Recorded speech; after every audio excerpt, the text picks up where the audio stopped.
Friends, இன்றைக்கி நம்ம காலையில் பிரேக்ஃபாஸ்ட்டுக்கு மீன் குழம்பு செய்ய போகிறேன். இந்த மீன் குழம்பு வஞ்சர மீனோட தலையும் அந்த வால் பகுதி உள்ள மீன் தான். அதை கிரேவின்னு கூட செய்யலாம். ஃபஸ்ட்டு நான் க்ளீன் பண்ணி மேக்னேட் பண்ணி வச்சுருக்கேன்.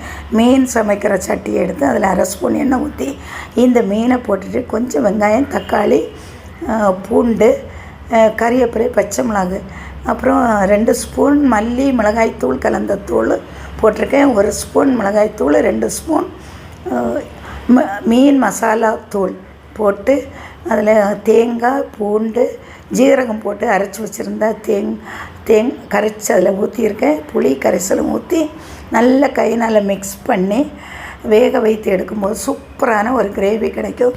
ரொம்ப டேஸ்ட்டாக இருக்கும். சப்பாத்திக்கு நல்லாயிருக்கும். நான் இன்றைக்கி பிரேக்ஃபாஸ்ட்டுக்கு இந்த மீன் குழம்பும் எறா தொக்கும் வச்சு தான் சாப்பிட போகிறோம்.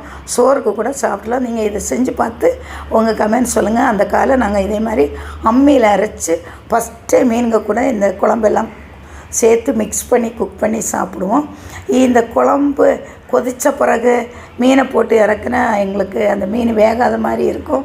அதனால் இதே மாதிரி செய்வோம். நீங்கள் இதே மாதிரி செஞ்சுட்டு உங்கள் கமெண்ட் சொல்லுங்கள். தேங்க்யூ.